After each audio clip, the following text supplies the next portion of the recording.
Hello बच्चे, welcome to my channel. तो आज हम पढ़ने वाले हैं यहाँ इस वीडियो के अंदर क्लास 9 का मैथ का वर्कशीट है। यहाँ पर वर्कशीट नंबर 16 और ये 10 अगस्त 2020 का वर्कशीट है। और इसमें जो टॉपिक है दो चर वाले रैखिक समीकरण। यानी अभी तक हम इसके पहले पढ़ रहे थे वन वर्बल, यानी एक तरह से वो एक चर वाले रैखिक समीकरण, लेकिन अब ये स्टार्ट हो गया है दो चर वाले रैखिक समीकरण।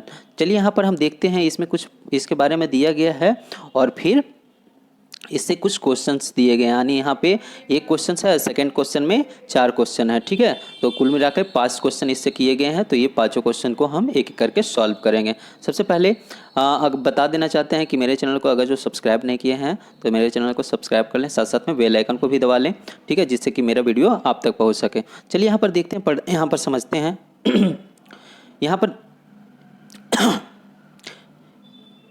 यहाँ पर देख रहे हैं, यहाँ पर दिया हुआ है बच्चे, आप जानते हैं कि एक चर वाले रैखिक समीकरण का एक अद्वितीय हल, यानी उसका एक ही हल होता था।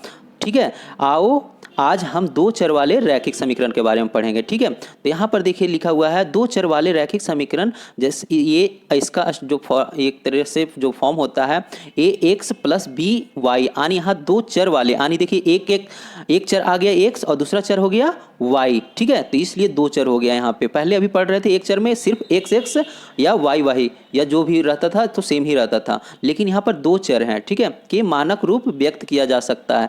यहाँ ए बी सी वास्तविक संख्याएं हैं। ए बी कभी भी शून्य नहीं होना चाहिए। अगर शून्य हो गया तो एक्स चर खत्म हो जाएगा, वाई चर भी खत्म हो जाएगा, तो ये टू वर्बल नहीं रह जाएगा, यानी दो चर वाले नहीं हो जाएगा। ठीक है, अब हम दो चर वाले रैखिक समीकरण को हल करने के बारे में जानते हैं। यहाँ दो चर वाले रैखिक समीकरण के हल का अर्थ है x और y के मान का युग्म, जिसे दिए गए समीकरण के बायां पक्ष या दायां पक्ष के बराबर हो जाता है। यानी एक तरह से x के वैल्यू क्या रखें, y के वैल्यू क्या रखें, उसी को युग्म बोला गया है। ठीक है, तो चलिए यहाँ पर एग्जाम्पल से समझते हैं, बहुत आसानी से समझेंगे। एग्जाम्पल में बहुत अच्छे चैप्टर है, ये बहुत अच्छा टॉपिक है। तो यहाँ पर देखिए 2x plus 3y equal to 12, दो चर वाले रैखिक समीकरण। यानी यहाँ पर अगर जो x का वैल्यू 3 रख दिया जाए, ठीक है, और y का वैल्यू 2 रख दिया जाए, तो इसका हल है, क्योंकि दिए गए समीकरण x इक्वल टू 3 और y इक्वल टू 2 जो बायां पक्ष में अगर जो मल्टीप्लाई करते हैं, पहले से ऑलरेडी x में 2 मल्टीप्लाई था, 2 में x का वैल्यू दे देंगे 3, तो 3 यहाँ पर मल्टीप्लाई करके फिर प्लस करके y का वैल्यू पुट करके लिख देंगे 3 इंटू 2 इक्वल टू, यहाँ पर देखिए दायां पक्ष में जो है ये क्या है, यानी RHS राइट हैंड साइड में 6 6 12, यहाँ पर देखिए 12 आया हुआ है तो 12 के इक्वल आ रहा है, यानी ये भी 6 ये भी 6, यानी 12 के आ रहा है, ये उसके राइट साइड के इक्वल आ रहा है। यहाँ पर देखिए इस हल को 3,2 के रूप में लिखा जाता है। इसमें पहले x का और इसके बाद y का, ये ध्यान रखेंगे जब भी ऐसे लिखेंगे तो ये कोऑर्डिनेट बोला जाता है इसे। तो 3 कॉमा जो पहले वाला होगा वो होगा x के टर्म में, और जो बाद वाला होगा वो y के लिए होगा। ठीक है, तो यहाँ पर जो भी जैसे भी कहीं पर दिया हुआ है नहीं भी शो कर रखा है तो ये आप वही समझेंगे। ठीक है, कि पहले वाला x बाद वाला y होता है। तो यहाँ पर देखिए यहाँ पर दो दिए गए हैं, इससे हमें इसी समीकरण में पुट करके देखना है। तो इस समीकरण में पुट करते हैं, ये समीकरण क्या है, तो यहाँ पर देख रहे हैं आप ये समीकरण, इसमें देखिए 0 पुट करते हैं x का वैल्यू, तो 0 पुट करेंगे तो क्या हो जाएगा, x पूरे 0 हो जाएगा, और y के लिए 4 पुट करते हैं, यानी 4 दिया हुआ है। ठीक है, तो ये 4 4 दिया 12, तो ये 12 के इक्वल हो जाता है। तो ये क्या है, ये मतलब 0 और 4 इस समीकरण का हल है, क्योंकि बायां पक्ष और दायां पक्ष दोनों सेम हो जाता है। ठीक है, तो अगला देखते हैं, इसी में दूसरा एक और दिया गया था 1 और 4, यानी x बराबर 1 और y बराबर 4। ठीक है, तो यहाँ पर देखिए 2 इंटू 1 और प्लस 3 इंटू 4 रखेंगे तो ये 2 और प्लस 4, 2 प्लस यहाँ पर 3 इंटू 4 करेंगे तो 12 हो जाएगा, जो कि 14 आ जा रहा है, जो कि दायां पक्ष के इक्वल नहीं है। तो यहाँ पर हम कह सकते हैं बायां और दायां पक्ष इक्वल नहीं है, होने के कारण ये हल नहीं होगा।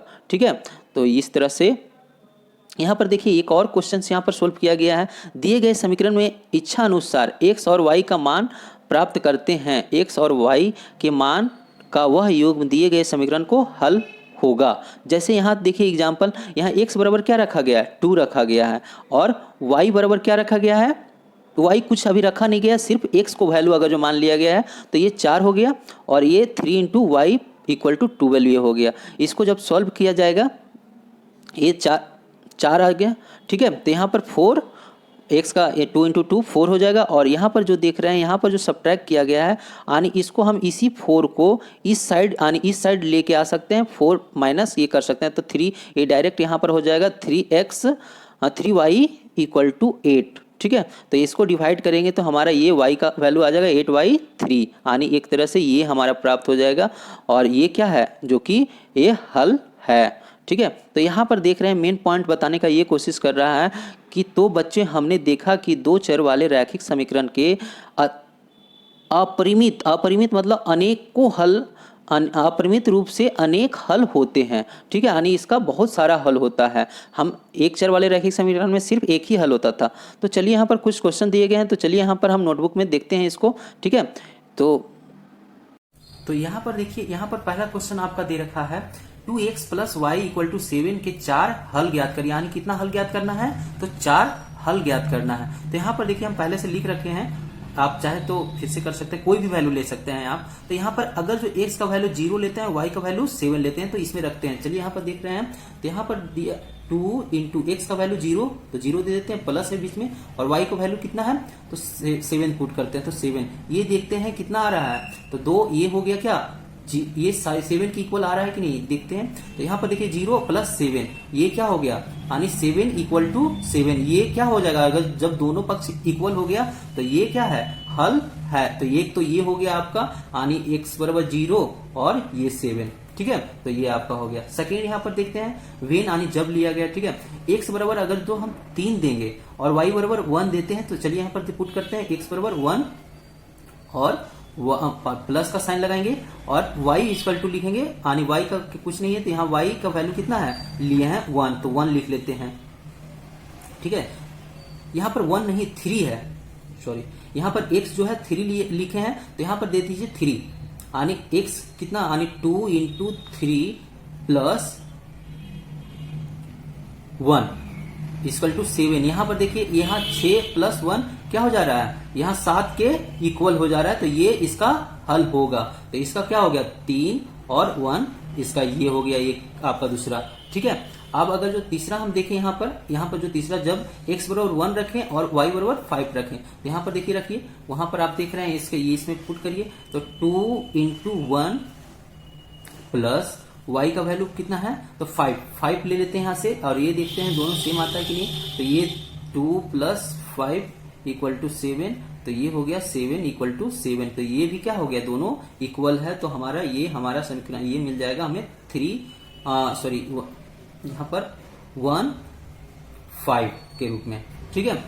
यहाँ पर देखते हैं, यहाँ पर देखिए लिए है x बराबर 2 और y बराबर 3, इसको पुट करके देखते हैं। तो 2 तो पहले से था x में यहाँ से, ठीक है, और यहाँ पर 2x का वैल्यू रख देंगे, तो 2 प्लस y का वैल्यू 3, और ये 7 है हमारा RHS। और यहाँ पर देखते हैं 4 प्लस 3 इक्वल टू 7, यहाँ पर देखिए 7 इक्वल टू 7, ये दोनों क्या हो गया, इक्वल है।